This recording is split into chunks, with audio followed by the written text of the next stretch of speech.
well done, Mr. Politician Man. 5 water sources. We have the Worcester water source, which serves in the Johns Hall area. And the Worcester area, we have the Niagara system, which serves Niagara, and it exports some water into the St. Elizabeth, to Eldersley. We have the Tango River source, which serves the Maldon area here. Yes, Tango River serves you. Yes, so you get water from water river. Right? We'll get to that. Right? We have Tango River. Right? And we also have the Vaughansfield, which serves parts of Maroon Town, Germantown, Top Roper. And we also have Endeavour, which serves in the Mount Horeb, and it was supposed to serve parts of Welcome Hall and all of that, right? These were systems that were originally under the jurisdiction of the parish councils, and were described as, and are still described as, minor water supply systems. In 1980, when the NWC was formed through the amalgamation of the National Water Authority and the National Water Commission, which covered the corporate era, we had what we know as the NWC, National Water Commission now. So all of these minor water systems came under the jurisdiction of the amalgamated body. Over the years in South St. James, there has been some population increase, which means that there's a greater demand for the services here. In addition, the sources, due to climate change issues and all of that, the sources. Well done, Mr. Politician Man. And you done a wonderful job at tear down the country demolition man. Swibbly bang, well done, Miss Politician Lady. The Niagara and Tango River system because of the turbidity. So we cannot pump water that is not of sufficient quality, because the NWC prides himself in the quality of the water that it produces, because that's a public health risk. Right? Also, we have very aged infrastructure in the area, which requires some amount of rehabilitation. This rehabilitation, according to the plans that we have looked at for the area, requires approximately $15 million US. The $15 million US will have to come from user tariffs, right? From the organization. Water rate, right? The NWC doesn't get any money from the government, and water infrastructure improvement is quite costly. So the NWC has to fund whatever improvements it can out of what it gets from the water rates. Unfortunately, there's a socialization in Jamaica where a lot of people, because of how water supplies were developed historically, they had this mentality of not necessarily paying for the service. And that has carried through to this generation. And in addition to that, there's a lot of water theft.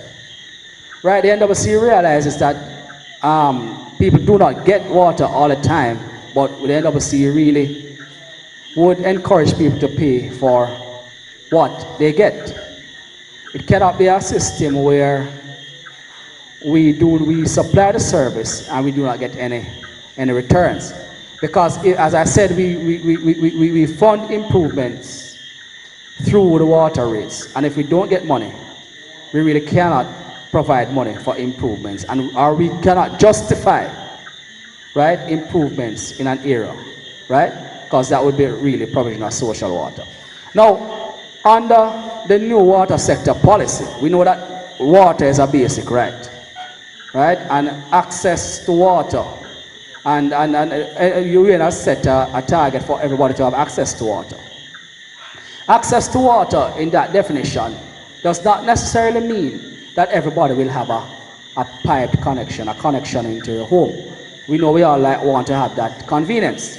In fact, it's strange, but the UN defines access to safe water as being able to access water maybe through standpipes or whatever, collection at a distance of no more than 1 kilometer. That's about 2/3 of a mile, or maybe a 30 minutes journey. And bearing that in mind, the water sector policy that the government is developing, it divides areas into utility zones and non-utility zones. Utility zones would be considered areas where you have high population density, mostly in the urban areas. And the non-utility areas would be the areas that are rural, which are characterized by low population density, hilly terrain, and that sort of thing, right?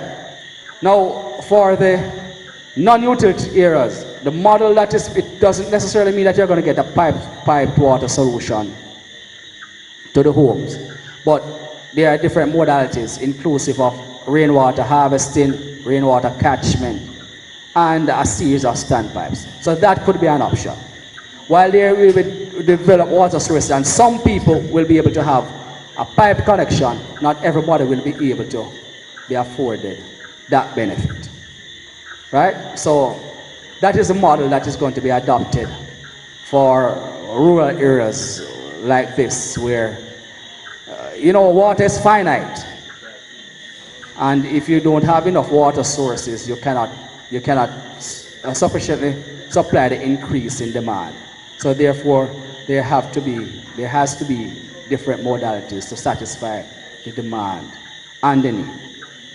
So having said that, in terms of, for example, in Niagara, in this era, during the drought period, we can only pump for maybe about 6 hours a day because there's no water.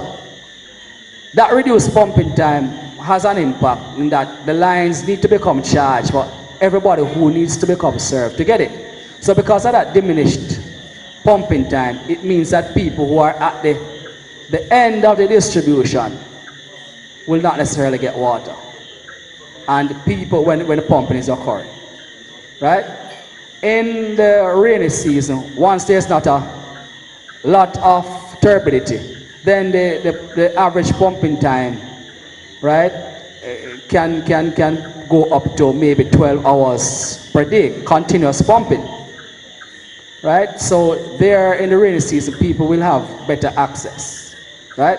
So for example, the German towns and those places will have a challenge during the drought. We have done, along with the political representatives, we have actually done some modifications to the system to increase the sump areas to be able to trap more water in the drought season so as to improve the pumping time. So in essence, what I want to say, I know there are challenges. There are challenges that are related to just the availability of the water resources, and there are challenges that include aged and old infrastructure, which needs to be replaced. Replacement of tanks, replacement of mains, and in fact the NWC is going to be replacing the tanks at Roper, Tango River Tank, and also a new tank is supposed to be put up by Top Roper for the Vansview system. We also have a new tank for Worcester to be put in, and some mains rehabilitation. The Rural Water Supply Company is one which collaborates with the NWC, and they develop some of these minor water supplies. So like a Popkin Spring, a spring garden, that are small systems. Those will be developed by the rural. In fact, I believe the rural water is supposed to be coming in the area shortly to look at something. I know former mayor, my good friend, has spoken about taking some water from this side also to take into here, and that is something that the Rural Water Supply Company will be looking at also. So ladies and gentlemen, that is in short my little presentation, and I'm open to questions. Okay? Thank you.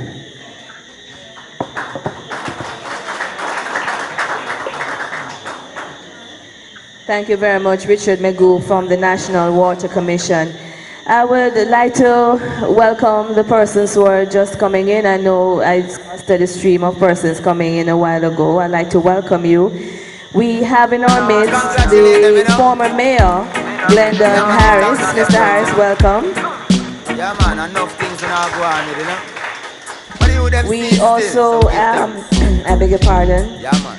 We also recognize the principal of Maldon High. She's here, I'm sure. I'll see her around. Councillor Gregory Wynn from the Welcome Hall Division. I recognize you already. Good evening. And Councillor Everest Cook from the Maroon Town Division, who I'd like to now invite to say a few words, because you know we're in his territory, right?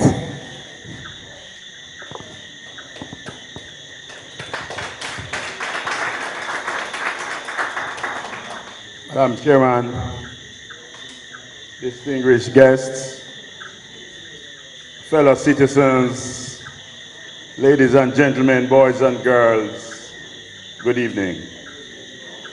Let me take this opportunity to welcome you all to this forum. Actually, I must commend the OUR and their team as they try to bring the various stakeholders together, because there are many questions. I think there might be even more questions than answers. And as councillors, from time to time, we are bombarded by several questions, that some of which we try to answer, and even some which we answer, our citizens are not really satisfied. So I'm really glad that you're here. I see my good friend Rashid is here, and he can tell you that from time to time I'm always calling on him and calling on the team to assist us here regarding lighting and so on.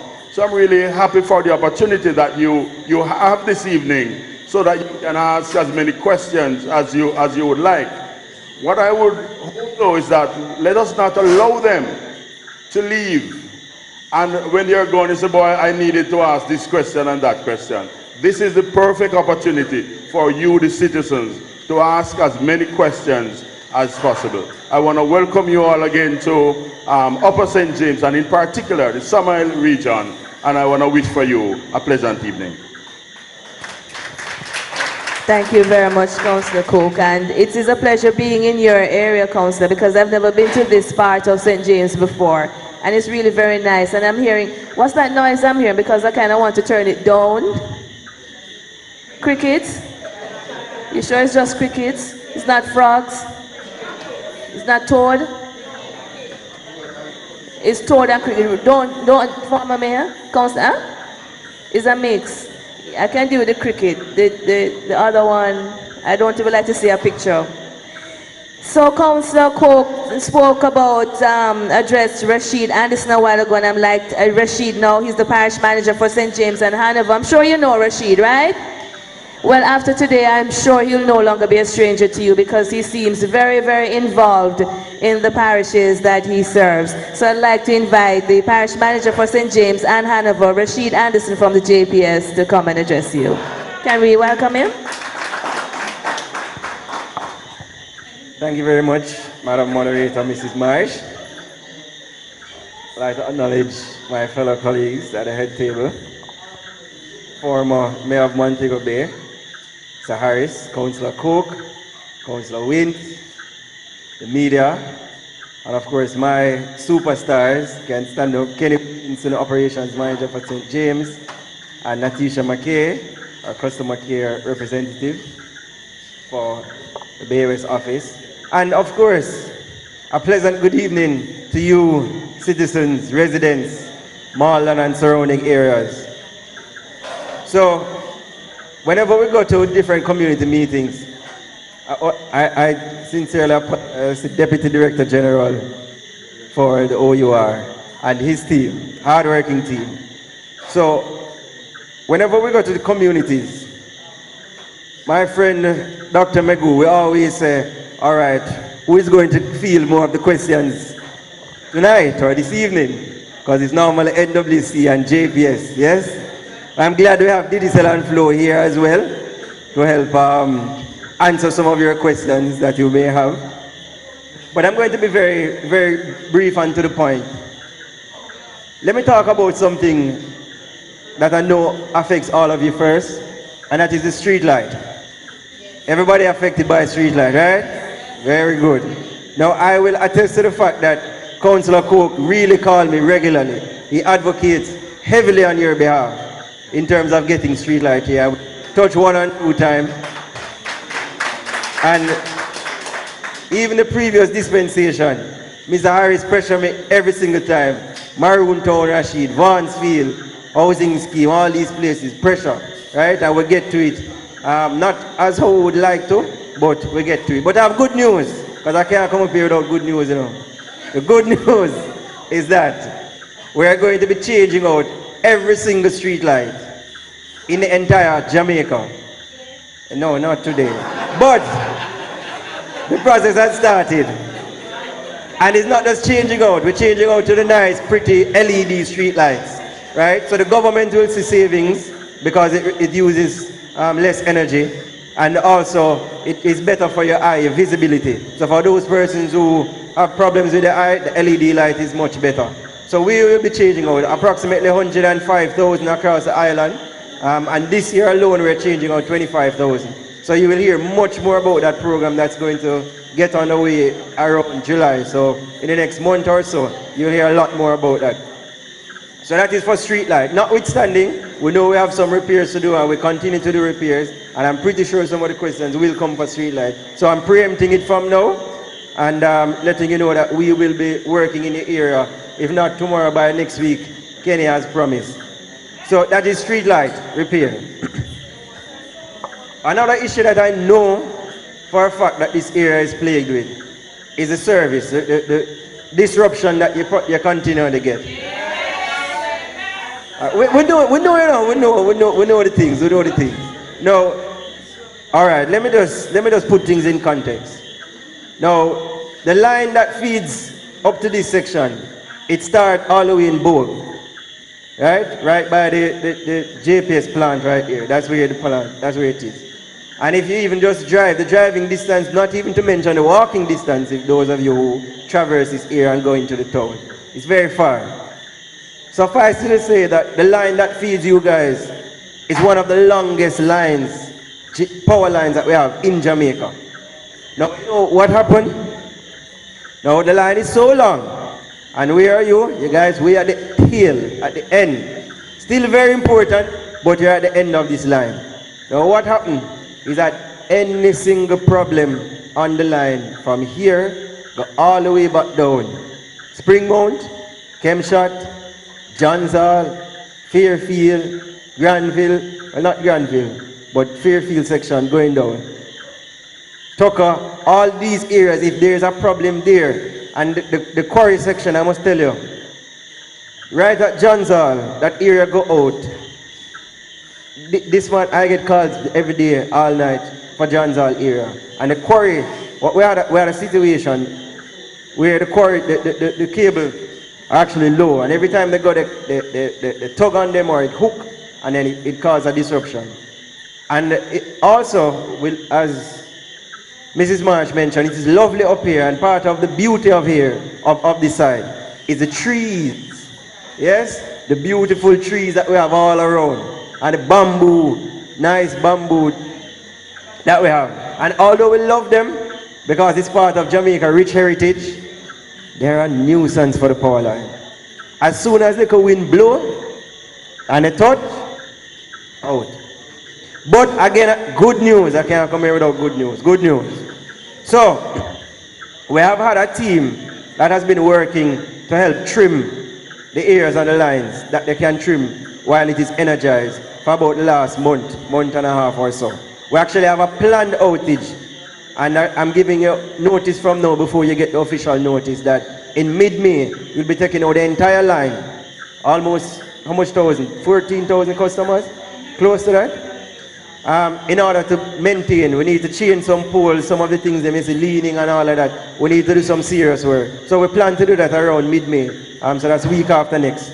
In addition to that, later on in the year, we're changing out some of the conductors to what you call covered. Everybody with me? Right. So the covered conductor, what it does, it's insulated. So when the tree or anything just brush it, it won't go out same time. Right? It's not safe for you to touch though, but the trees can touch and it won't go out. So we'll be doing a lot more of that. The problem why we haven't done the entire strip to protect us from the bush is because it is extremely expensive. Those cables are extremely expensive. So we have to take it piece at a time. We have done some already, but we plan to do some more. And we do technology. So instead of the fuse that you normally hear, everybody hear this loud explosion and say the boom, transformer explodes. It's really a fuse that actually explodes. We have this device that replacing what we're looking to replace the fuse along the line. And what this device does, because sometimes it's just a tree that just, a branch or a leaf that just brush and come off. And when it brush, you lose power. You have to send a team, traverse at least 1 hour sometimes to get to the location. What this new device does, it actually opens the line, wait for a little bit, test and see if the fault is cleared.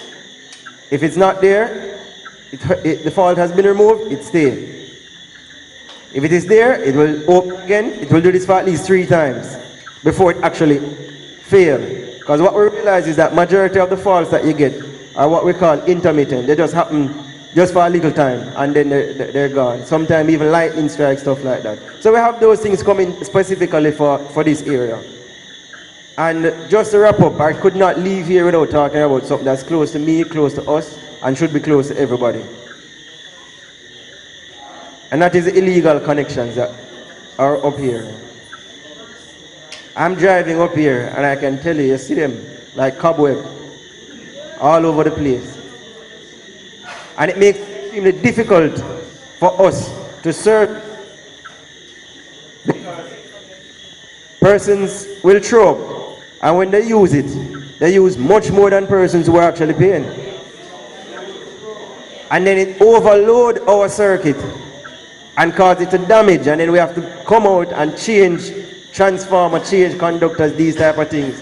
It's a nuisance for us, it's a nuisance for you, and it is not safe. Person not going to report, they're not going to tell us, about incidents of injury that people get with illegal connection. No, but we know it is unsafe, and as a community I want you guys to really rally around and stamp it out because it needs transformation. If it's an affordability issue, the government, JPS in partnership, we have different solutions that can work for you.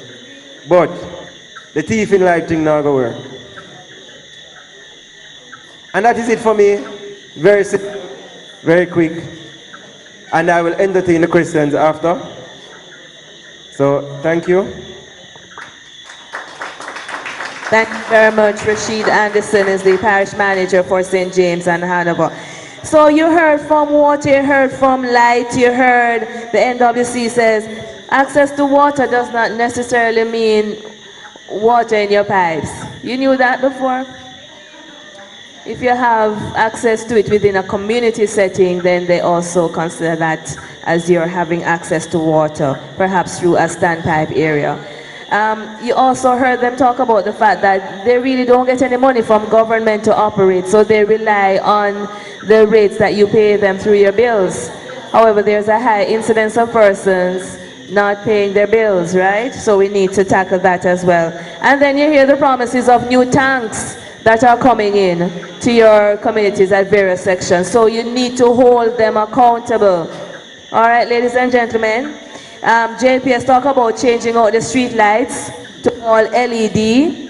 And then Rashid, you said something, but I'm not sure you've given to say how it's going to impact the residents.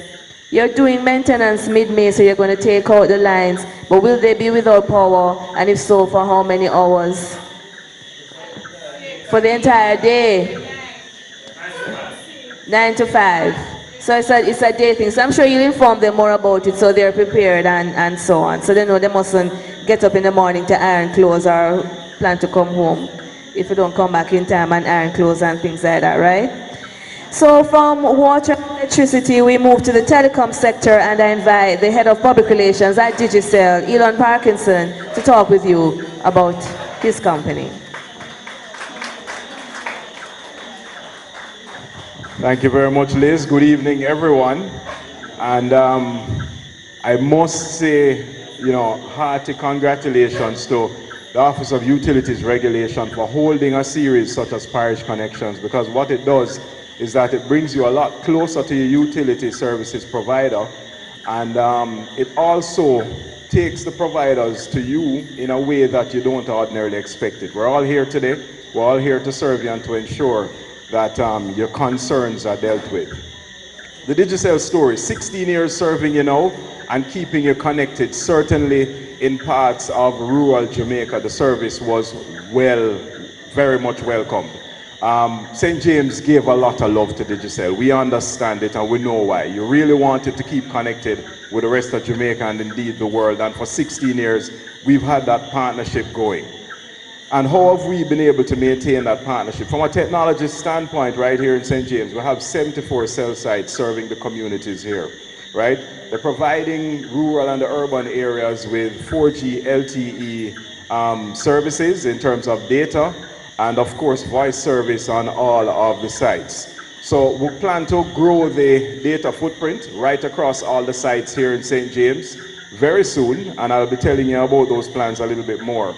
In fact, let me go into it now when I mention LTE, which is long-term evolution technology, having to do with really fast internet service. So you're talking about internet service that feels like the kind of wired connection most people have from a home service or the one at a business place that you work at. And on this issue of internet connection, because right now the conversation is hardly about your voice service. Most people get it, you're able to make a call and you're fine, but the truth is you're WhatsApping, right? You're connecting on Facebook, you're connecting on Instagram, you're doing all of those things. Why? Because wireless is the future. The future is essentially wireless. So the days of saying, boy, you want cable TV and you expect a cable to be run to your house and you want other services that are gonna come via cable is really over. Perhaps JPS is even looking into wireless power, who knows? There are some experiments going on in parts of North America and Europe where that is concerned, right? So effectively, wireless and the internet, that's the new oil. When you have oil as the base product that powers practically everything, why we're able to drive up here today and to have this conversation with you now, wireless and the internet, that's the new oil. You're going to be able to do so much more with it than you are right now. And what does the more include? The more include services such as IPTV, Internet Protocol Television, where you're going to be able to access multiple channels, cable TV that's coming wireless, for instance, right? That's what the future brings when we deliver to you technologies such as the LTE that I spoke to you about, long-term evolution. We already have the technology here in Montego Bay in parts of right along the Elegant Corridor, the airport and areas surrounding, and we plan on expanding that LTE footprint right across St. James. And of course, as we do that, as we provide the oil, which is the LTE, then now we can layer it with the services that you require. All right?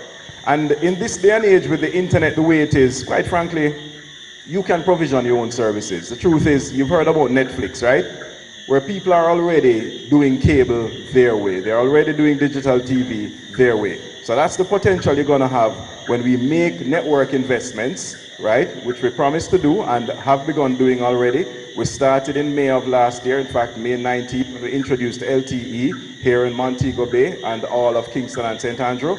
And we're going to expand that footprint now to ensure that we keep it connected, but keep it connected at faster speeds so that you can do more with the internet that is available to you.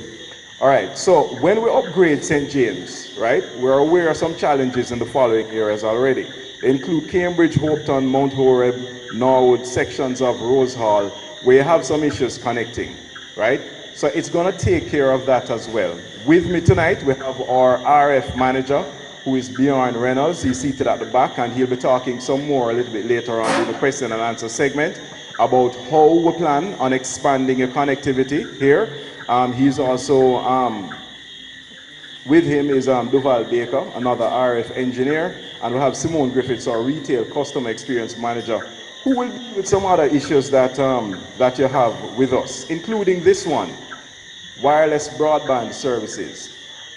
Some of you here would have the Wi-Fi box, as you like to call it, in your house where you get the internet, right?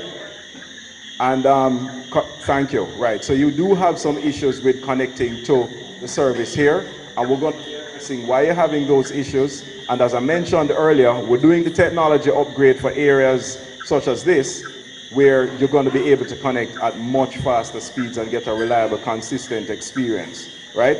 So right now, we're looking at some co-location opportunities with other carriers. And co-location simply means that, you know, our competitor has a site here already. Let's put a site here too, because it's better for the community instead of creating another site, right? And that has been going on, and we'll continue to accelerate that in order to deliver the internet and the services that you need on it.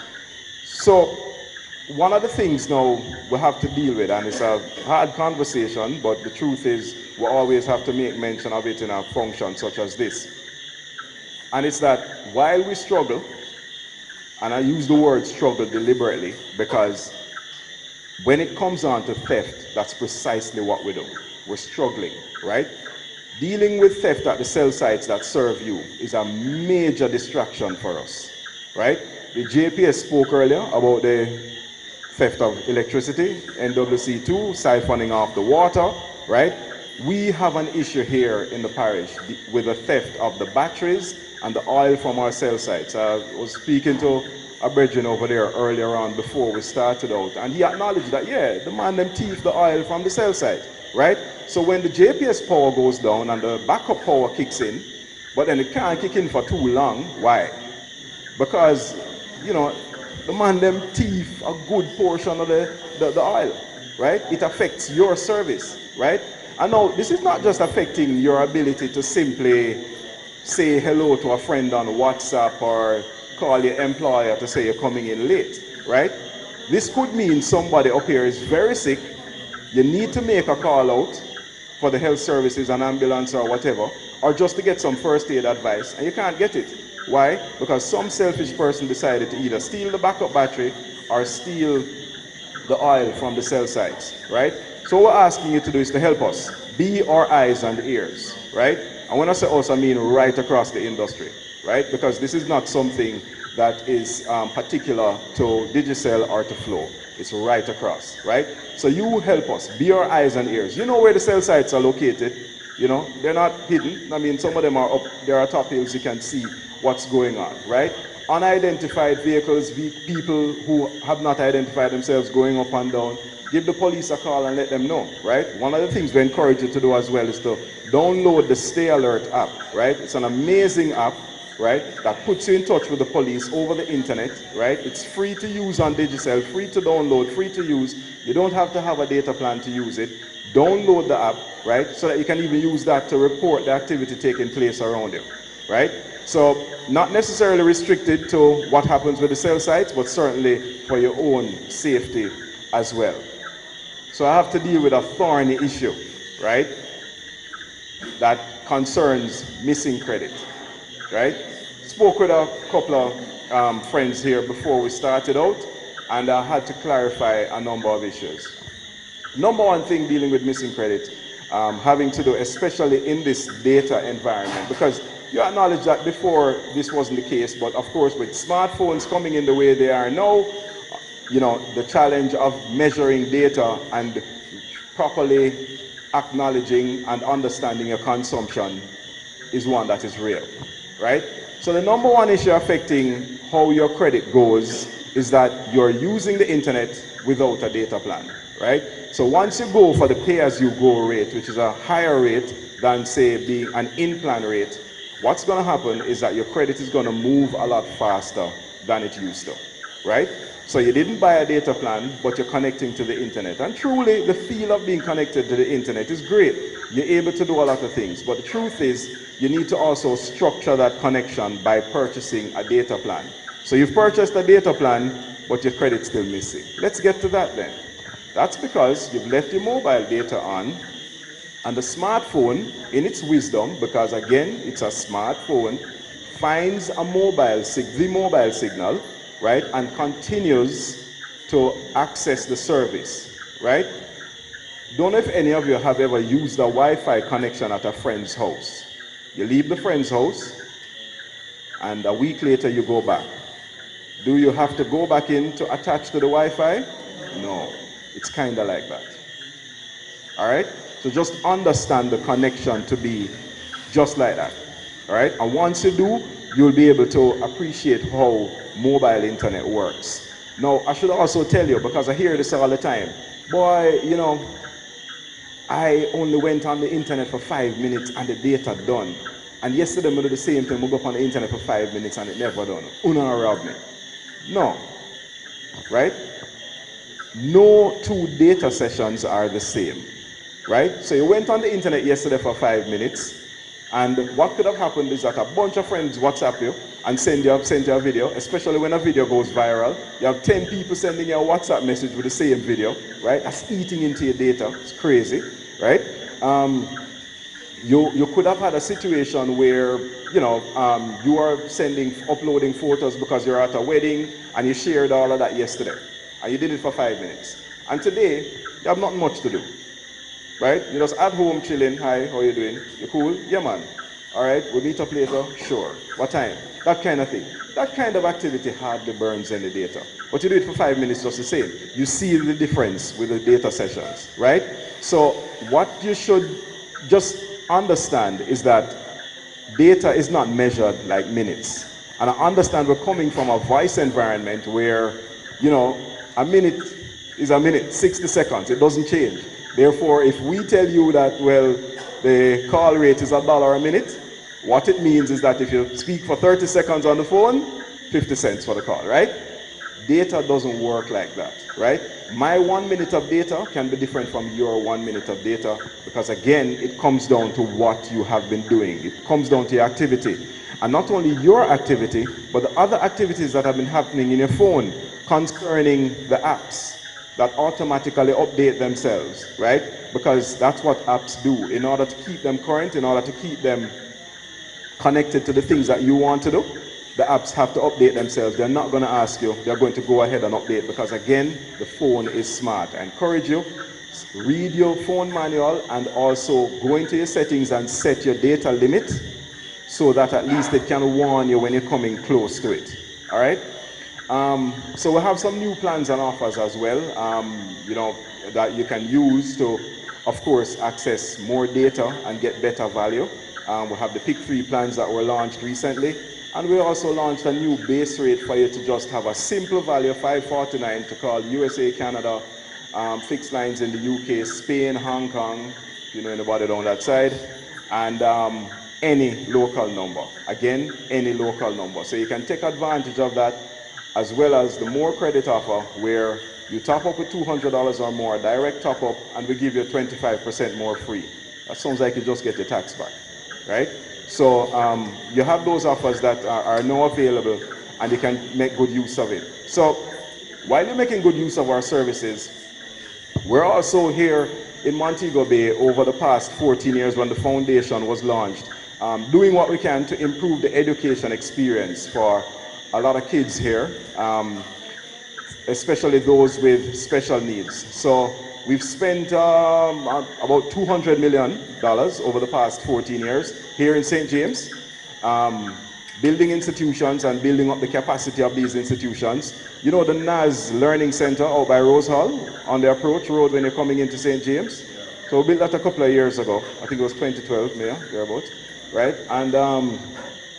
And what that does is that it provides stimulation for special needs children. Just to break it down, children who are born with disabilities, and need a little extra help, right? We provide the help for those students. We also did the same at another institution. If the name comes to me, I will mention it. Yes, it's out by Catherine Hall, the Montego Bay Learning Center. Right, Montego Bay Learning Center in Catherine Hall added a perimeter fence and some safety equipment. Might not seem as much, but the truth is that these children with special needs do need to be kept in an area where they're safe, because they may roam, they may wander, get into trouble, that kind of thing. All right, they did some expansion there, absolutely, right? So to date, we've helped 11 schools in the parish, and we've received support. They've received support with some enrichment centers. Now, the enrichment centers enable children with, all right, getting a wrap-up signal, with the numeracy and literacy skills to assist those kids, move them out of the regular classroom environment, put them in these enrichment centers, and then put them back into the regular environment when they are fully up to speed. All right, so that's another element of what the foundation has been doing. We really don't have any intention of stopping here, because what we also have been doing as well is making the Mecca Muckle grants. And for this, I just want you to scratch down this number, 619-5000. Right. So the Mecca Muckle grant program through the Digicel Foundation, right, offers entrepreneurial grants to persons in, communities like this one here in Maldon, right? And what it does, you get about, I think the grant is like $1,500 or $1,600 US. And a lot of persons, it might sound small, but a lot of persons in rural Jamaica have taken those grants. They bought, goats, pigs, that kind of thing, start a little pig rearing program, right? And they've become self-sufficient and quite independent. What I recommend is that you apply for the grants as a group, perhaps as a community group, for instance, a community youth group, right? And so when you get the funds, you run the organization like a business. You run it like a business, because we're going to come and we're going to see how well you've been doing under the Mecca Muckle program, right?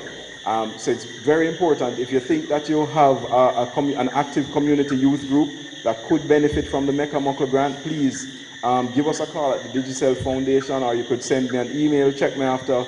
I'll happily provide the address for you to write it down, and then we can get talking about that, all right? So in wrapping up, I want to thank all of you in St. James who came out earlier this year to support the Grand Prix at Catherine Hall Sports Complex. We had a bumper crowd there. And I'll see you all in Christmas at the tree lighting ceremony out there at the square in St. James. Mayor Harris will always, in Sam Chop Square, sorry.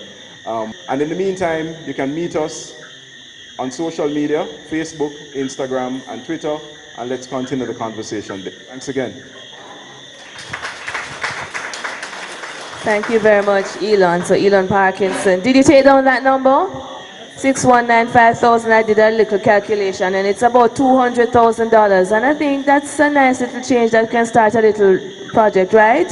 That we can turn over for a profit and so on. So that's a grant, Elon, not a loan. It's a grant. Okay, all right. So take his advice and get together as a community, see what project you can do. Can they apply more than once or just once per community, like the Maroon Town? More than one, yes. So you see, get together and do that, because I think that's a good initiative by Digicel. So we're now going to go to Flow, and I will now invite Director of Customer Service, Sophia Morgan, to make her brief presentation, following which we will open up the floor to you.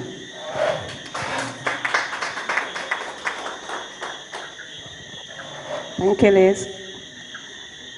Madam Moderator, fellow utility colleagues, executive from the OURN team, members of the Political Directorate, distinguished ladies and gentlemen, customers, good evening. I would want to think that the best was saved for last, because I come with only good news for you. That's right. So, let me start with the not so good news first. All right, so in the most recent past, you would have been hearing of Flow being in the news, and not for good things, but for customers complaining that they don't have service, they can't get service, the mobile don't work, and all those bad things. And guess the reason for that? We also have been impacted by vandalism. They would cut the cable, they would burn the cable, they would steal our batteries, the petrol, the generator, even the whole shell of the cabinet, they would go away with it. Our network depends fully on our fellow colleague power supply. And when JPS goes down for whatever reason, your mobile will go, because guess what? The backup power that we have or had was no longer there because they have stolen it. And so because of that, we have had to be replacing and replacing and replacing, leaving us with little money or no money to develop or give more customer service.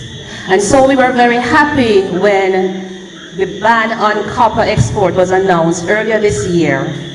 And of course, we also partnered with Crime Stop, and that partnership and the ban, we realized that there was a decline in the incidents of vandalism, and as such, we have now gotten some room, some leverage, some money, to instead of replacing what they would have stolen, we can now spend that money to improve our infrastructure and to provide more services to you.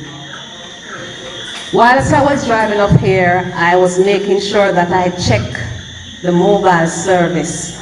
And I'm happy to say that all the way from Montego Bay City to here, I was able to speak very clearly. I was sending messages, I was checking email because the mobile service is so good.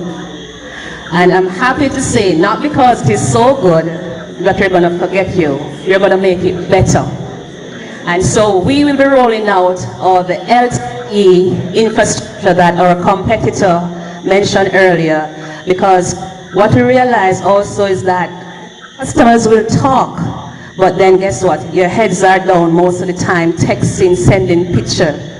Unfortunately, sometimes when you're on the phone using the data, you're using the data for wrong things. So, you know, persons in an accident and stuff, you take a picture and you upload that. I mean, yeah, you want to tell somebody about it, but guess what? You're using your data, and so you're using your credit also. All right? So notwithstanding, we're going to make it faster for you so you spend less money. For the internet, we are aware that the internet in this area is not so good. We know that.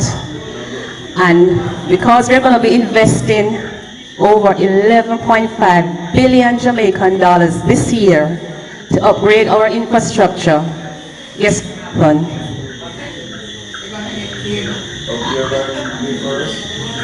you are on the program. And yes, yeah, not first, but thank God you are on the program. And I'm going to tell you the areas that will be getting first. Shaw Castle, Bunkers Hill, Fields housing schemes within the Maroon Town area, Maldon, Calder's Run, Waterloo, Camperdown, Flagstaff, Silver Grove, Georges Valley. So these areas are on the list. So when I call these names, you have these areas and the surrounding communities.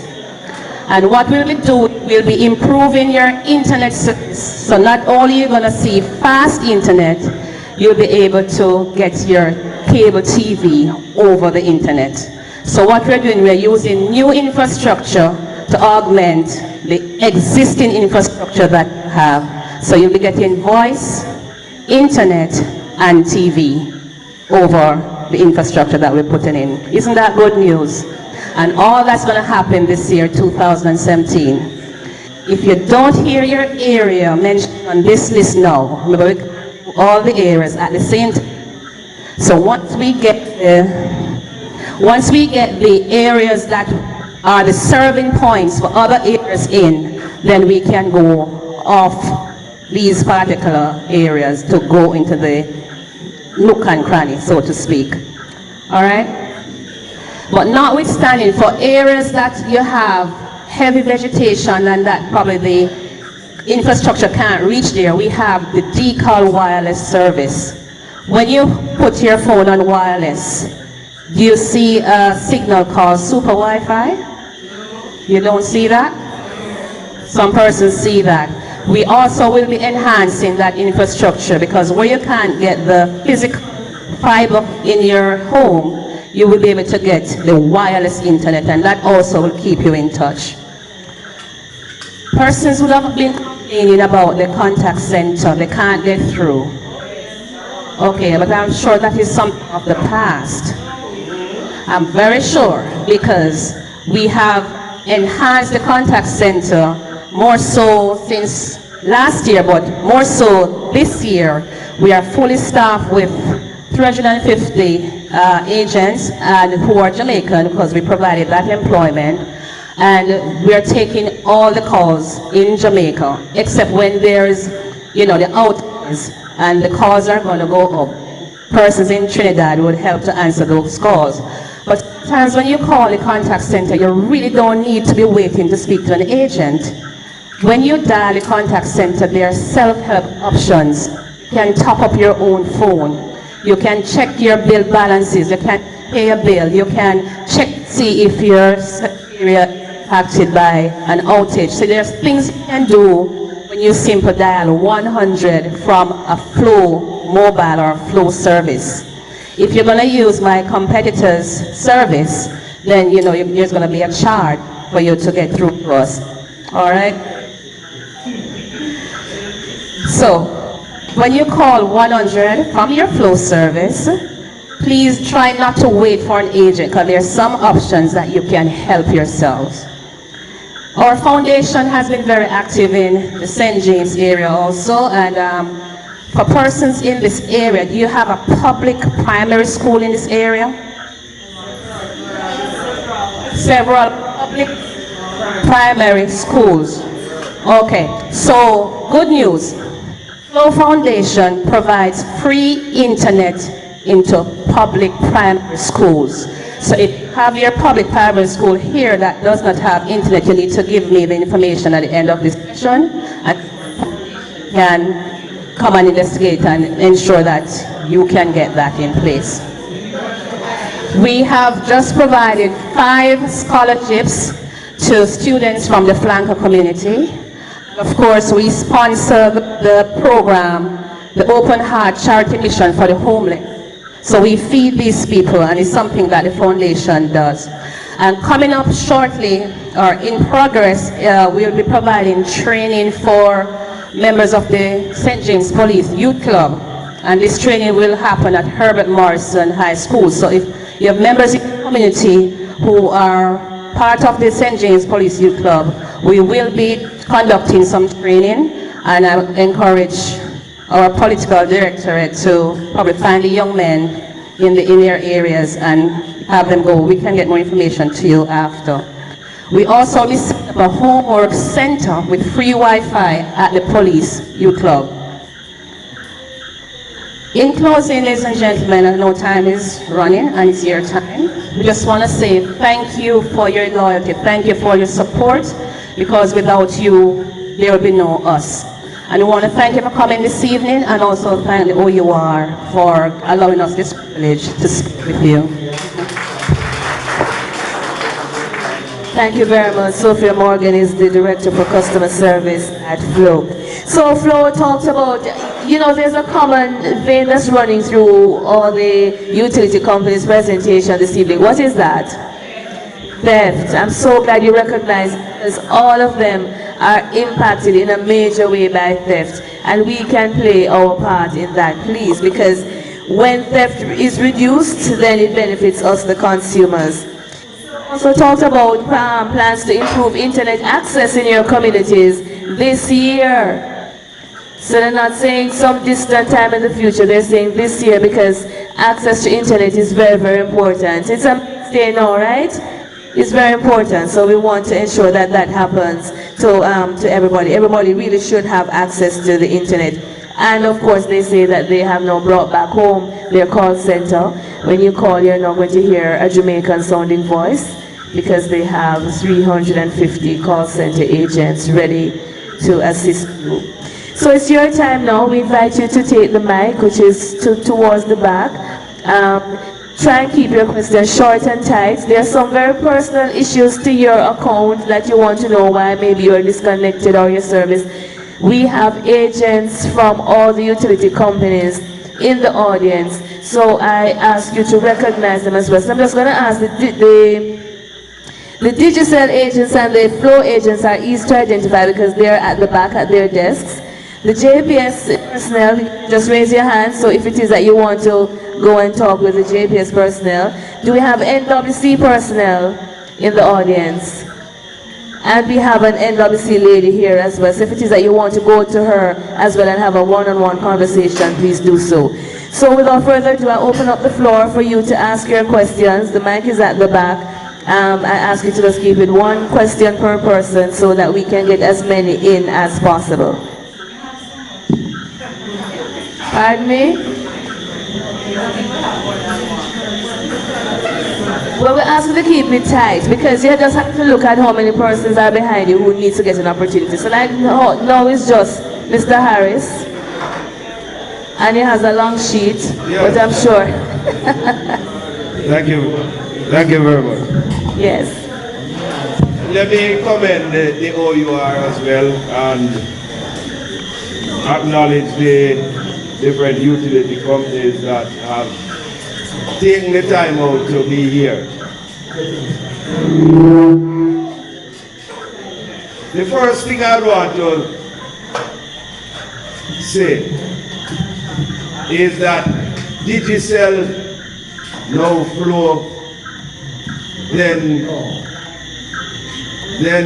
no, it was telecom. What was it before line? Whatever it was. Came in the area,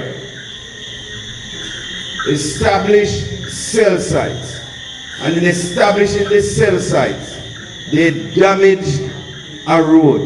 And despite several letters and several representations on the Cootbush Road up in Brownstown, neither of the companies have done anything to resuscitate that road. It is a disgrace. The citizens, I had to sort of bring them to another level. Why you still can go up there to service those cell sites. But there are adamant that if you don't do something to it, then you will not have access because they don't have the access that they should have. We heard from the GPS, Rashid. If you can identify that the power line down at Quarry is low, it has been too long because that should have been done from they did the repairs to the road and relocate the road there.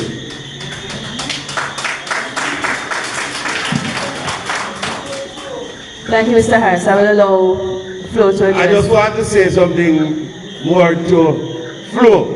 Yes.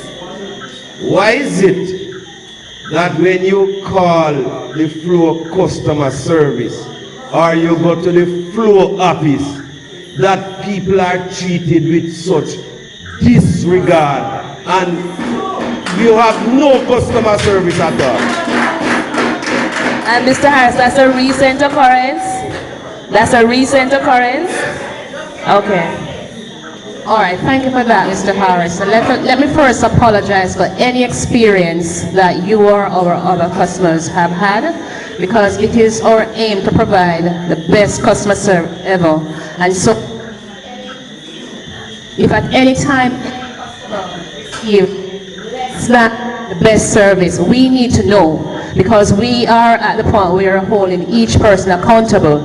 Now, when you call the center, the agent who answers is required to give his or her name. And so when you get that name, if the interaction with you, what you expect or what you should, you need to take that name. You can make a note of the date and time when you call we can find that call and listen to it, and we will deal with it. So you can take my name and you can send me an email, and I will personally have that check, because we do not accept media. It didn't come to me. Believe you me. Like GPS, when you go up the line, you don't get action. Flow, you go up the line, you get. Okay, so I'm gonna give you, I can give you my name and my number. Mr. Harris, the director of I customer can give service. you my name and number, Yes. and at any time that you experience or any customer experience any poor service, my name is Sophia Morgan. My number is 997-1015. All right. Mr. Harris, you mentioned Brownstown, the road. I didn't get the actual name. Old Bush? Old Bush. Oh, Cool Bush. Okay, I would like to take your contact info. I would like to take your contact number. 353-3476. Okay, so we get some additional detail. Thank you. All right, Rashid wants to address the... Very quickly, the lines that we talk about, Mr. Harris, is actually the third-party lines that are lower. So the ones that is low is like cable and telephone operators. So what really needs to happen, like if you look at some sections, is that instead of putting another pole, where they should really put an additional pole to run it along the side of the road so it don't come into the road, then you find that in those instances, it blocks the pathway for the trucks. And secondly, when we actually change out poles and have a retired pole, when we send the letter, because JPS has a responsibility now, advise these third-party cable operators and stuff to now remove the attachment from the old pole and put it on a new pole. We're not getting the allocated the speed to that as much. And just last year we wrote about the same John Zal one. We wrote to third-party providers and said that we need those cables removed. Councillor Wint, I need to move on, Mr. Harris. Can I crave your indulgence? Few persons waiting. Councillor Wint. Good evening, everyone. My question is for Digicel. Digicel. I am the councillor for the Welcome Division, and I live in that district called Mafuta. There is a cell site at Roehampton that services this area. And since for the past 2 years ago, there was an upgrade on the system where I think you share that cell site with Flow. Since that upgrade has done, there's no more service at Mafuta. We can't get any signal at Mafuta. When I reach at Roehampton Square, my phone doesn't pick up anymore. I live 2 miles from Roehampton, so there are no more signals for me. And there are a lot of people who have the same problem. Then when you go further, you have Fern, you have Barneybush, you have Maldon, you have Shrub. These communities have a population of about 1,500 persons who suffer the same problem. And one of the things they keep on coming to me with to do a presentation for them, they have a cell number. Most of them are farmers. They don't visit, they don't go outside the area. They put on credit on their phone. It takes them some time a month to leave out the area before they can get signal. When they go out, the phone doesn't work, somebody else has their number. Because they lose the number for that using it. Because they are in the area and they don't have any signal. They want to tune into this matter. And I don't think this is the only area in South St. James that have any problem, but this is where I get the most complaints. All right, well, Thank you, Councillor. thank you first of all for letting me know about that last part of it. I mean, certainly we would not want to have any customer leaving our network especially for a reason such as that. So what I'll do is to, I'll give you my number. You can give me a direct call at the office. It's 619-5684, 619-5684. And you can put me in touch with those farmers who have been from the network for inactivity, and because that's what happens. The network doesn't pick you up for quite some time. You become inactive, and we obviously have to pass the number on in accordance with the regulations of the OUR. Am I correct? Somewhat. I think it ranges anywhere between about Simone. Is it about 90 to 120 days thereabouts? 90 days? Right, 90 days and over. So the account goes into various states, but remember, yes, it may sound short, but the truth is that we can run out of numbers. That's the truth. So if numbers are not being used, then we have a duty to pass them on to someone else. All right? But obviously for this reason, it's not that the number is not being used, it's a matter of access. I'm going to ask our RF manager, Bjorn Reynolds, just to step up to the microphone a little bit and to assist us with clarification around the connectivity issue, which is where you started off from. All right? Yeah, Bjorn. I'm actually familiar with that community, and we do have some plans to improve coverage in that area. What I would love to do is actually get your name and number and establish that contact. You will have my information, I get yours, and then we can reach out to the people in that area, because I know Motorhead has been it's been a challenge for us for some time now, and I know the upgrade that you're talking about, so we are aware of it. It's in the pipeline, and if we establish this communication, it's easier for us. So definitely, you can come across after and share that information. That'd be great. Thank you. Thank you. Next person. Greetings. My name is Astor Black. My mother is the oldest citizen in Point, and give thanks to Flow, we can get connectivity with our Flow phone. So we give thanks for that. The problem we have in Point is on South St. James, especially between Kensington and here. Whenever it rains, current go off. And you'll drive from Montego Bay, you have light at John's Hall, and then up to Kensington, and then when you pass Kensington, there's nothing. So we would like to be on the John's Hall line and not on the Point line.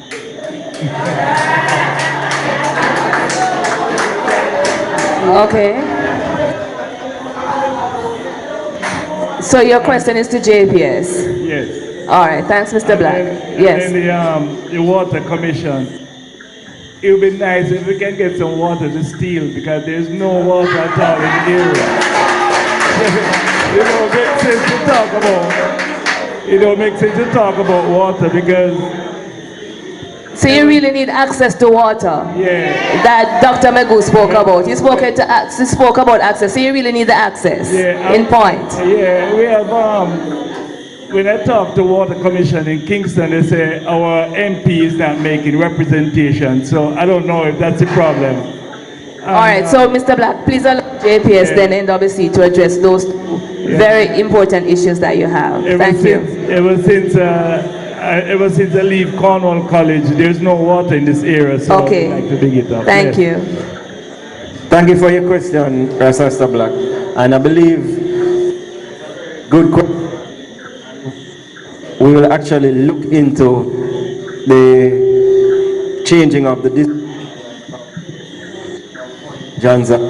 So it's something that we will look into. Thanks for that. And NWC, Richard, can you address the issue of access to water in Point? Astor, good evening, sir. Greetings. Yeah, the Point Kensington area really used to be served by water catchment and the spring garden system. That spring garden system, I say, was really a part of the system, which is they're looking at getting the water catchment area and put putting in some pumps. So the rural water is dealing with that issue to try to rehabilitate that. Barring that, there could be some extension or service of the Endeavor system. That system is really marginal, and in fact we do have to regulate that system sometimes to as far as Mafuta during the dry season. So that is real. We have to look at the different modalities, rehabilitating the water catchment tanks and rainwater harvesting and all that stuff there. So that is really a challenge for us. Next person, as yeah, we just settle down and just listen, ladies and gentlemen, so we try and get through this so we can hear what the issues are. Maybe you share those issues as well.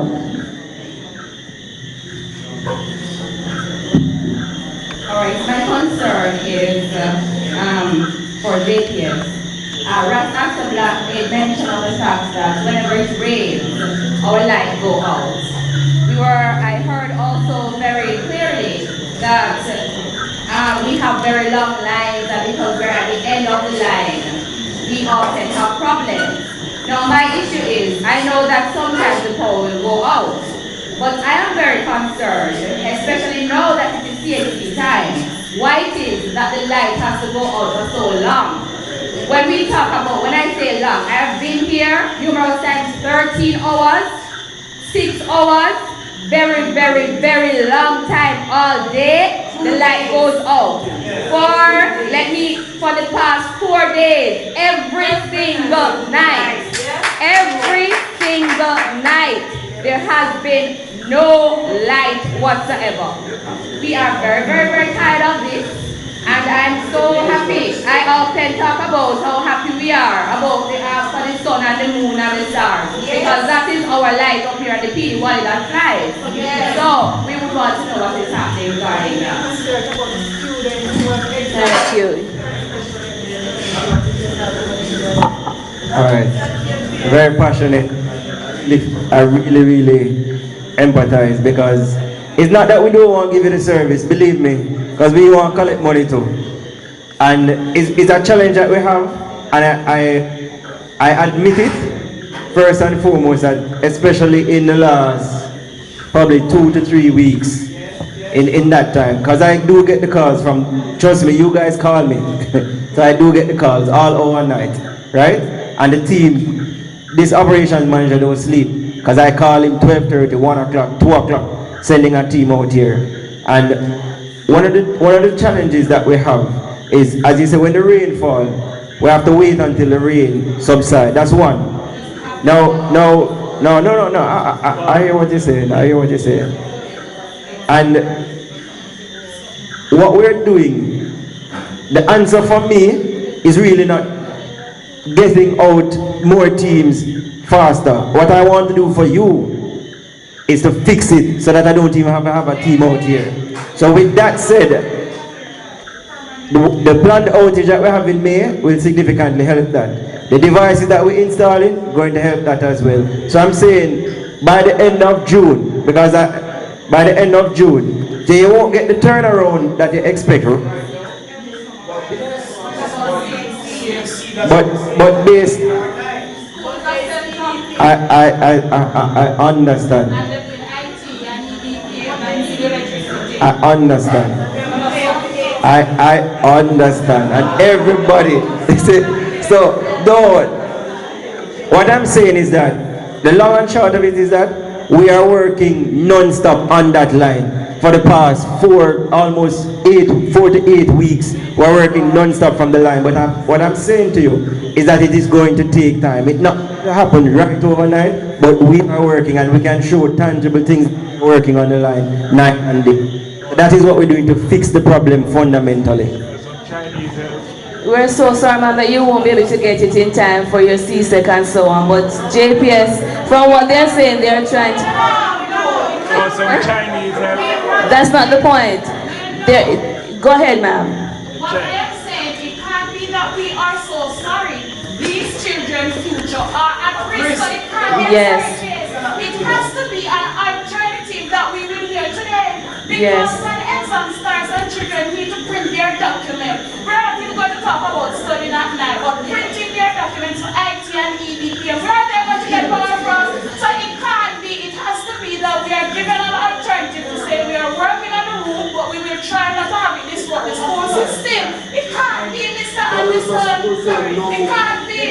School cannot operate without the restrictions. Need some Chinese help.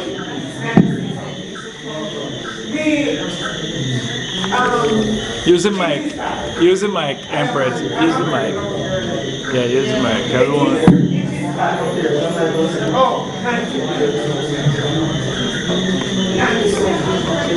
It is bad. It is really, really bad. And I think you can hear the passion in people's voices. The point, I heard you mention something about some planned outages in May. CXC actually starts next week, Monday.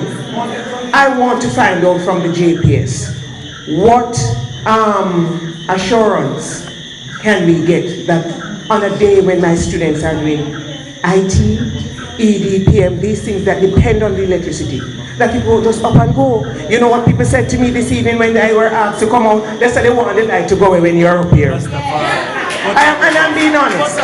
So all I am asking is, we have some examinations that are dependent. Friends, please, thank you. We have some examinations that are dependent on the electricity. What guarantees can you give us? Can we give you a date so that you can sort of ensure that those days my children won't be, I mean, come on, you know? But even before the day, I'm hearing the miss say that they have things to prepare for these exams. You want to show the That's day. a very valid point. Yes. Rashid, All right, so is there any comfort that you can offer to the residents? Ladies and gentlemen, let's listen to Rashid Anderson. All right. Thank you. So while we work to continually fix it, I hear an immediate need. Right? And I'm saying what I can do immediately. And I'm looking at my operations manager now. What I'll do immediately, especially to address your thing, while I cannot prevent it from happening right now while I'm working on it, we can at least have a dedicated crew. Yes? A dedicated team for this area during the CXC time. Right? And that dedicated team will ensure, and now this is where you hold me accountable. We have a service standard 1 to 5 hours, and I will aim to at least let the disruption not last more than 3 hours. And why I say 3, because if you know just the traveling distance to get here, they need to get here first, then they need to walk the lines and find the issue, correct the issue, contact our control, say that it is safe to energize, get the clearance to energize, and then come down. So I am saying what I can do for you now is to have a dedicated team at least to fill that gap while we continue to work on that. And it starts now, Rashid, because I'm hearing Miss also say that the exams start next week, so they're in the throes of preparing for it. So they want to know that if light goes up tonight, that you will fulfill your word, as I'm sure you will do. That's okay for you, ma'am? Miss? Because JPS is basically saying we don't know when the light, because there are issues there we're trying to address, so don't know when it's going to go off. But what we're committed to doing is making sure that it comes back as quickly as possible. We would have been living with this kind of situation for years now. Yes. As a matter of fact, it was during this week I said it's approaching summer, current will soon go. It's every year. Right, but what? And we have been living with that. I'd rather to live with that situation than to know that JPS is going to alter or fix the line and then jeopardize these students who are going to sit their exam. So let us say, Sir Anderson, that we continue with this condition, and after the June period when exams would have passed, then you take on this kind of renovation that you're thinking about. Is that possible? What I will do for the specific exam dates, we do not have a scheduled outage. We won't plan any outage for that day, for exam days. Right? All right, thank you. I feel better too, and I'm not affected, but I feel good about it. Yes, ma'am. Good night, everyone. Well, I will first congratulate JPS for not having our co-outage tonight. Yes! I'm very happy for you. However, I have been living at Phoenix Road for the past... Where, ma'am? Phoenix Road for the past 12 years. And during that time, I have reported a post at my gate more than 10 times per month. They have already came and sprayed the post, but I want to know if this spray is a holy spray. Because it's going to fall over on my children. And I'm not going to be happy. But I would rather it fall on me because I would be dead. So you call them, have they been to look at it at all? Yeah, they put a holding spray? Yeah. So I want to know if that is permanent. No, that is dangerous. Rashid, I don't know if you're familiar with, I know you can't know every minor thing, but can you just address in issues that in instances like these where residents take it upon themselves as a responsibility that they have to report to JPS about a pending falling light pole? What's the responsibility of JPS and the turnaround time for addressing it? Alright, so once you bring that complaint to us, we respond, we're stipulated to respond at least within 5 days, right? Now, anything that is seen, like what you mentioned, as a safety hazard, we normally prioritize, right? What you have mentioned is not necessarily spraying, but we have a technique that they call stubbing that actually reinforces. So what they'll do, they'll actually dig around the root, because the poles normally rock at the root first, and then they reinforce it, pad it back up, and you get some mileage out of it. Now, again, it's another costly venture when we look to change out poles, and we have a lot of poles that are leaning, and the ones, some of them are rotten, and different degrees of rot, and we look to change them out. So what they would have done is actually extend the life of that pole some more. But if you still don't feel comfortable, we have the operations manager here. We can also go and look at it. So, ma'am, I'm going to ask you to just speak because we have several persons behind you. Manager's hand, please. But it would seem to me that if it is that it is leaning, then I wouldn't take any comfort in it. So this gentleman, this tall, dark, handsome gentleman right here, he will assist you. Next question, please. All right, my question is addressed to NWC. Coming here, at one point, I had access to the trucking water. Now, I would like to know, how can I access the trucking water without a link? A link? Having a link with the truck drivers or something. Because if I should pay for some water down there, it takes probably years or so to get here. So how can I access trucking water from the NWC up here? Well, it begins by you being a paid-up customer. A paid-up customer. You have to have a current bill. You have to be a customer at the NWC. But we don't have... So, hold on, ladies and gentlemen. Hold on, ladies and gentlemen. He said you have to be a paid-up. So let him elaborate a bit more on it. So you have to be a customer of JPS in good standing with the company, which means... Yes, NWC, yes. Sorry, NWC, which means that you're paying your bills. Yes, ma'am. Right? And you can call our offices, right? And we will arrange that sort of trucking to you. So that's really the protocol. And it's on a first come, first served basis.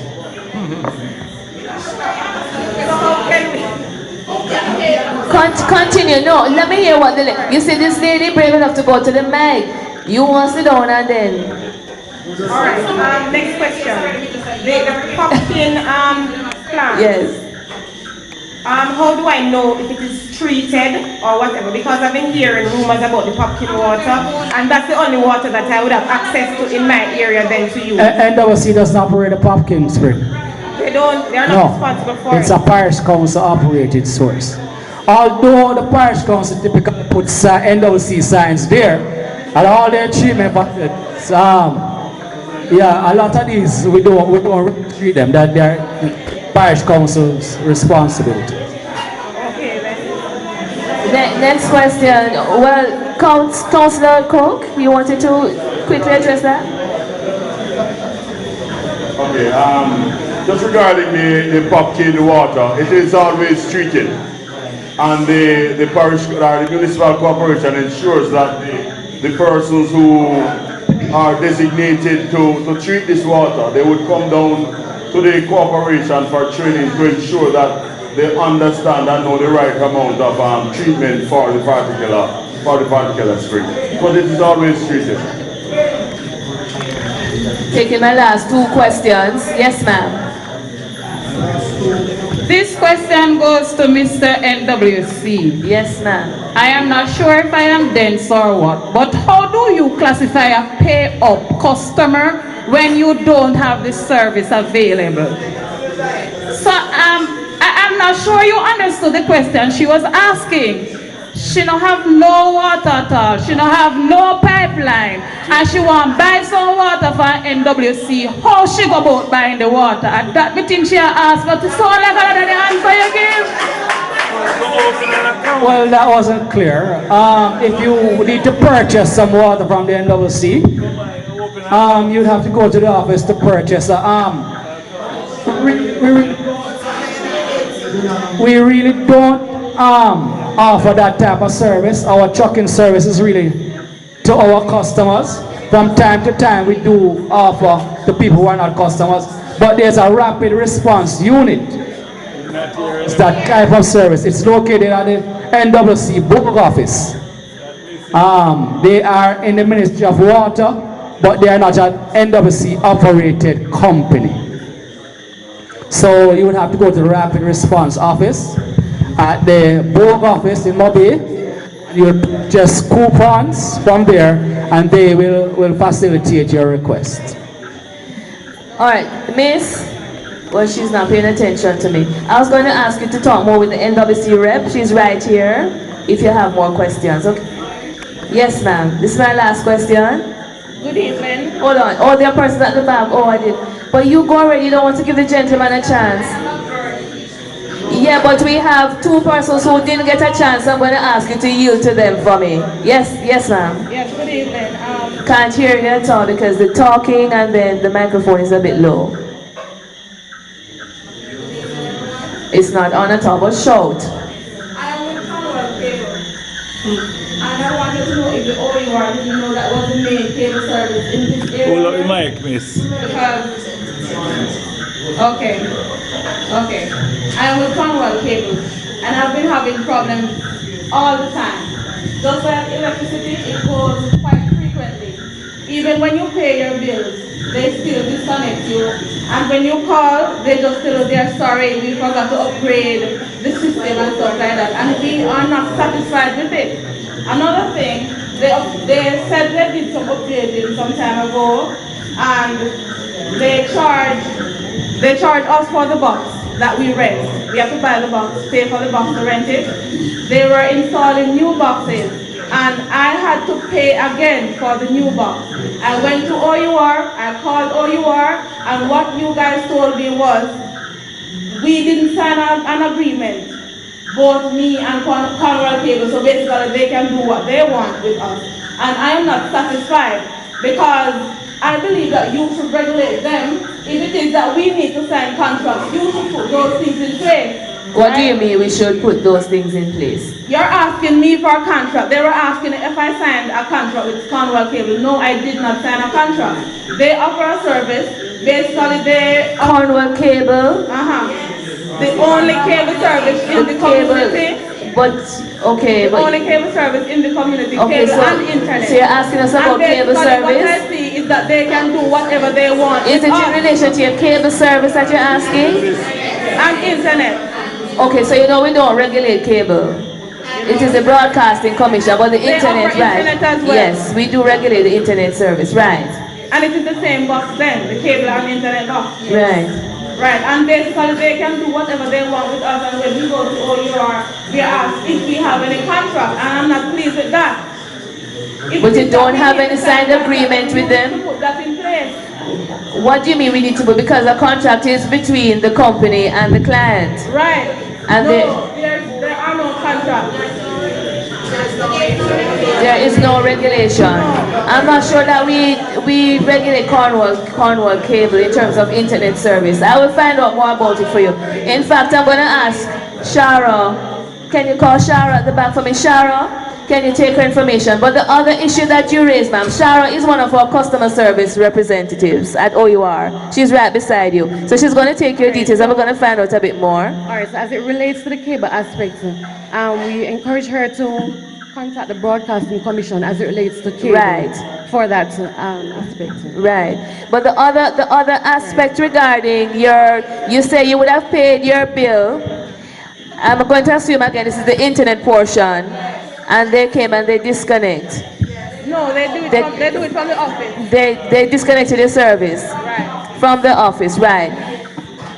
We don't have, unlike the guarantee standards that we have for JPS and NWC, we don't have anything in place for the telecoms companies to hold them accountable to that yet, but it is coming. It is coming. Well, we have actually drafted a quality of service document similar to what we're doing. We have done for JPS and NWC. We have sent it to the Ministry of Science, Energy and Technology for them to review it and send it to Parliament so that it can be enacted. So we have done our part. We're just waiting for the government to put it into place. Okay, thank you. Yes, sir.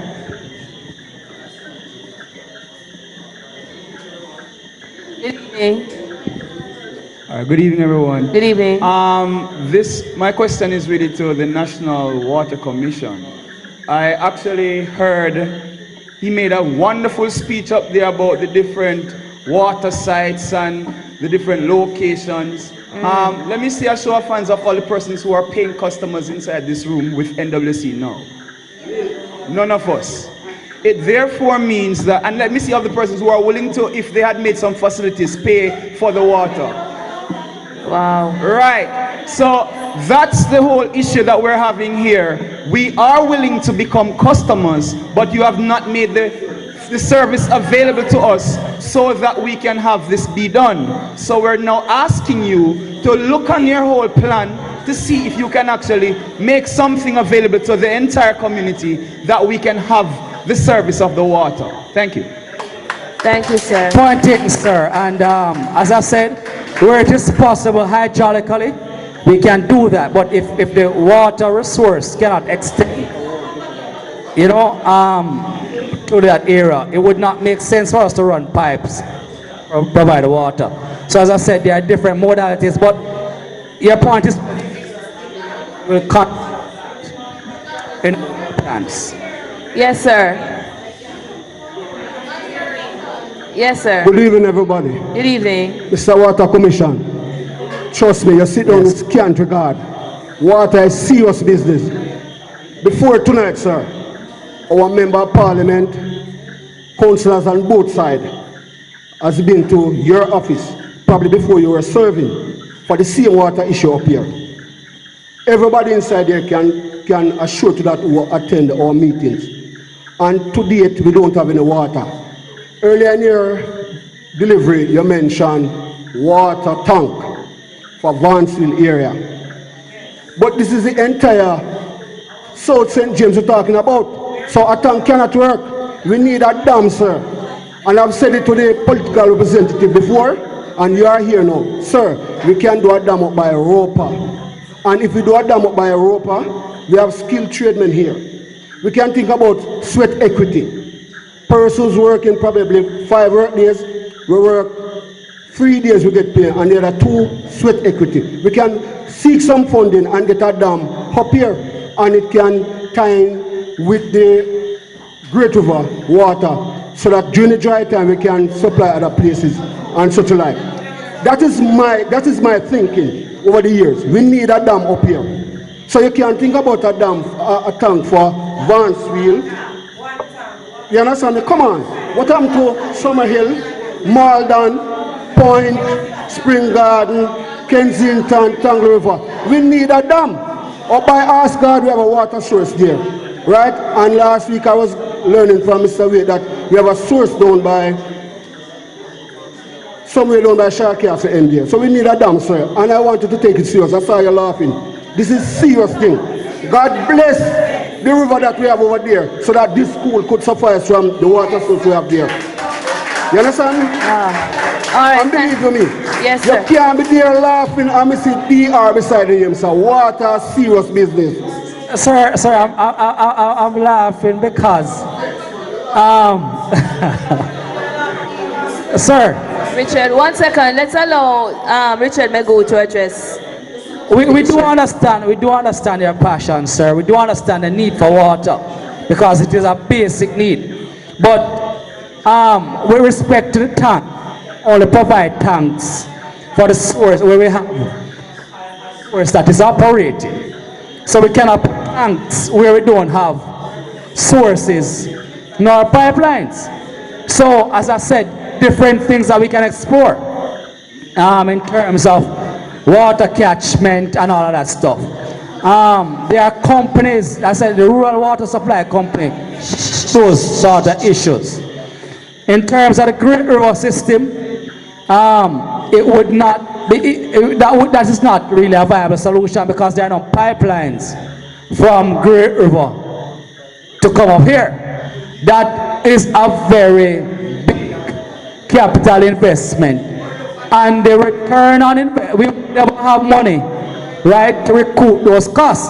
That has to be something that infrastructure would have to be put in by government or somebody. NWC really does not have the cash to make that sort of capital intensive investment.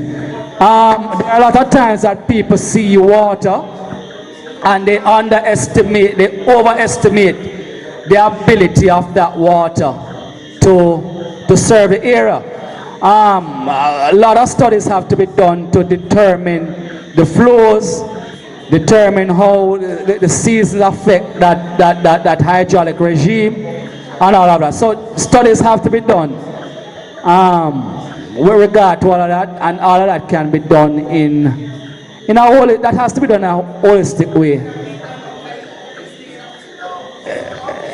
Yes. Well, because I really want, I know Mrs. Manning, the Maldon High Principal, really wants to be able to close up our school, so I really only have 5 minutes left.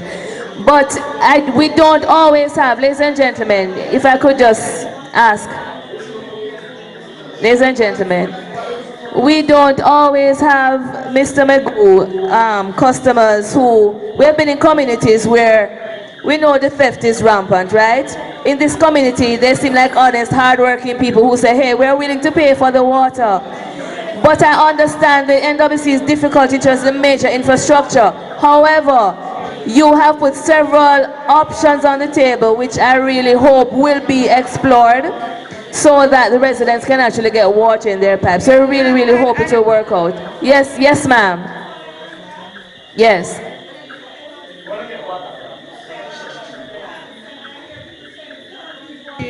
Efficient, but I would really like a timeline on that because we are going to hold you accountable for that. Yes. When it comes to water, we are tired of this long waiting, and it seems as if NWC doesn't service this part of Jamaica. It seems as if we do not exist. We don't see, the only time we see NWC mentioned in this area is when we see advertisements on the television. We don't see an NWC vehicle passing by. We see nothing at all marked NWC.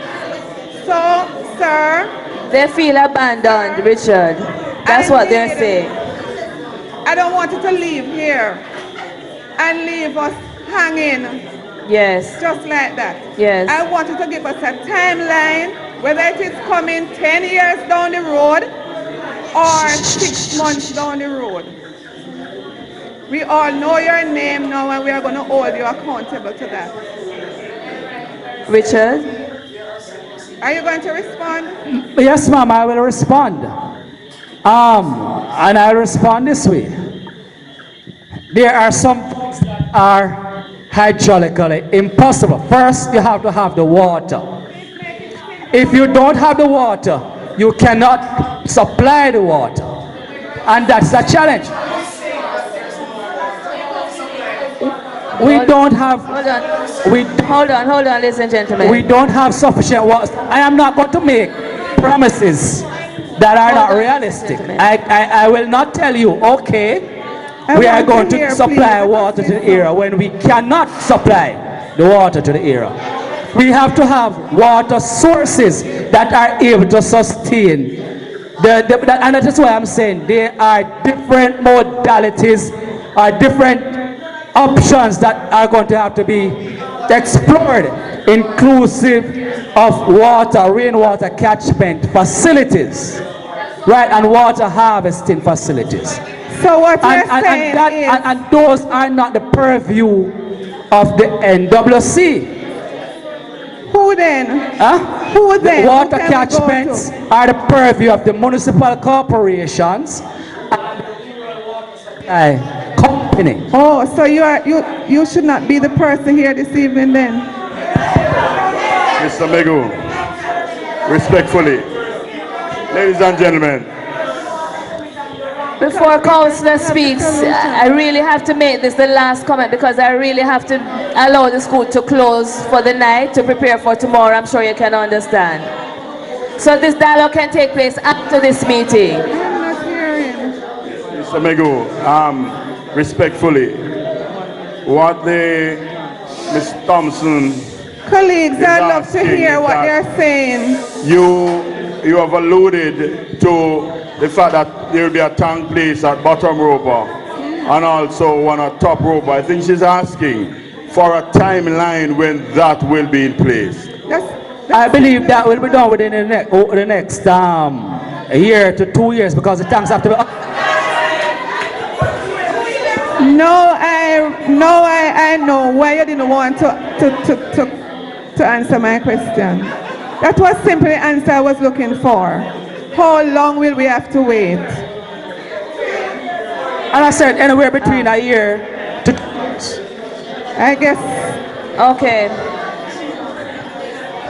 Ladies and gentlemen, before the next question though, and I understand the plight of the citizens. As we say, water is life. And one of the things that we'll be doing, the municipal corporation along with rural water, will be doing a tour tomorrow of some of the sites in an effort to bring water to the citizens as an early possible date. But we'll be in the area tomorrow to look at some sources, top roper, bottom roper to include, as well as Spring Garden and Carlton. So these are areas that we'll be looking at to help alleviate some of the water issues that the citizens are having. As NWC said a while ago, it's not just the responsibility, ladies and gentlemen, it's not just the responsibility of the NWC, it's also responsibility of the municipal corporation of which Councillor Coke is a part, and also the rural water program, that's the name of rural water supply program. So it is a collective responsibility that these three agencies have to you, the customers. So we're going to all try and hold them accountable. Yes, ma'am, is it about water? Okay, Mr. Coke has shed a little light on what I was about to say. Okay, good. Because in light of the fact that he mentioned that it is the government who should really be looking about this, and I was thinking that a meeting of this nature, yes, since you do not operate in isolation of the government, I was thinking that you should have been in contact with the MP and the powers that be to come and address a serious matter of this nature, right? All MPs were invited. MPs were invited to all of the meetings that we're having this week. Not having enough source to get the water. I'm happy that Mr. Coker just mentioned that they will try to go through the areas and explore some of the sources from which maybe we can come up with some solutions to this very grave problem. We really need to have some water, right? So get all the powers that be, the government entities on board, that we can really explore the possibility.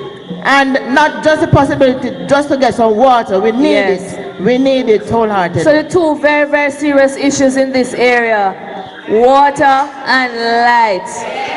I think we made some headway this evening, ladies and gentlemen. What do you think? We made some headway. No, man. We made some headway. We have managed to close the gap a little because, for one, we have now laid it all out there. The persons who are responsible were here for the most part. Like you heard from Rashid Anderson, his commitment to you, especially during the CSEC time, right? And we know that some of the plans that he announced, he's agreed to defer them pending the CSEC and CAPE examinations. We hear from the municipal corporation that they're also going to be working along with the NWC to see how best they can ease the chronic water situation in your communities. So we want to keep the dialogue going. Please hold them accountable.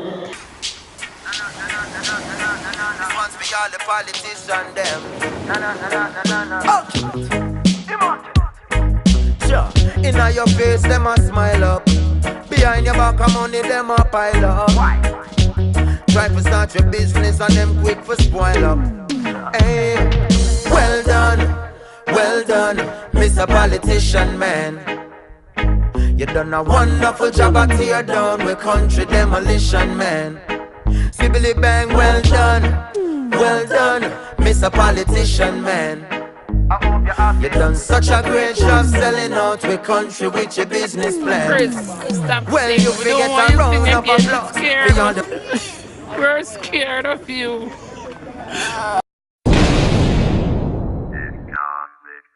You heard it? Ex-con. Shamika, yeah, it's your baby, your baby. I'm chilling, you grilling, I'm lounging, how you feeling? You're waiting, I'm bailing, like Splash when I walk in a building. I told you, stay with it, can't ask me how I'm feeling. I'm OT, I'm stacking, just trying to make Make it your body happen. vibrate like a phone, or shake like a limb, stand firm in a love good romance scene. With the hourglass shape, make the eye captivate. Body smooth like silk, it not tough or rugged. So, me want to kiss your lips and touch your very soft. Me ready to go mark up your board with me chop. Rub hard for your muscle fiction, make you scream, say you love me to your heart. Rasta Empress, love is the only way. Love a pulse in a real. Just like river belay. And if you are the love, me are the only key. Say she be a regret for love, she can't stay. Oh yeah. What you saying, what you saying, what you saying? What you saying, what you saying, what you saying? What you saying, what you saying, what you saying? What you saying, what you saying, what you saying? It's crazy, how baby, I knew it, felt it on me, yeah.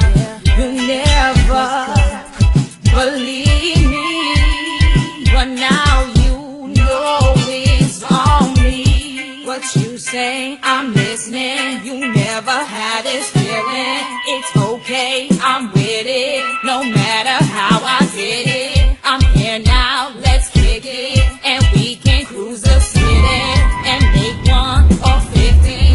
Then you can come and get it. What you saying? What you saying? What you saying? What you saying? What you saying? What you saying? What you saying? What you saying? What you saying?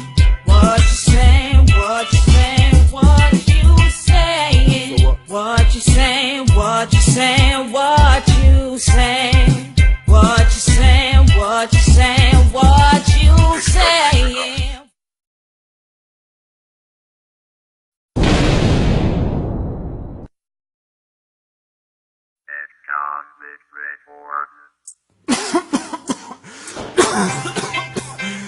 Well, sir, the weed and them done. Ex-con, you don't know. Yeah, the whole of the massive them. DJ Carson, you don't know. DJ Bruce, you don't know. Say from Tucker, Springfield, you don't know. John Zal, you don't know. Flanker, you don't know. Now, you don't know. Say Portmore for sure. Yeah, me I say you're a weed smoke for sure. And me I say, yeah. I wanna fly away. Hey, I'm so high I just can't hear what you say. I wanna fly away. Hey,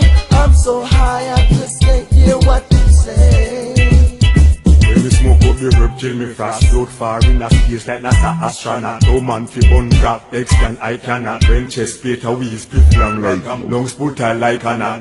Load up the chalice with the weed in the gap. Natural grabber where you sting when you hot. Cause in the ball red light me with the bloodshot. Him a put it and I don't need to think about the last drop. Drop to earth head, remember never unsee. Don't give me the bandage to me say me I leave. And me dip on the road don't make me say that I leave. Me give me the vision me make a hurry. I wanna fly away. Hey, I'm so high I just can't hear what you say.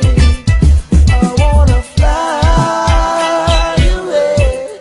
Hey, I'm so high I just can't hear what you say.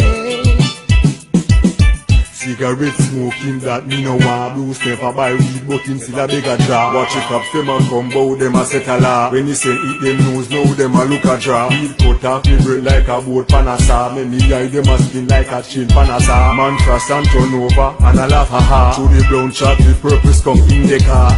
When me smoke up the herb and me feel like elevate to the sky now go decline. We sweet like honey in a bee's eye. Never burn weed if you know you have a weak mind. So high I just can't hear what you say. I wanna fly away. Hey, I'm so high I just can't hear what you say. I wanna fly away. Hey, I'm so high I just can't hear what you say. I wanna fly away. Hey, I'm so high I just can't hear what you say.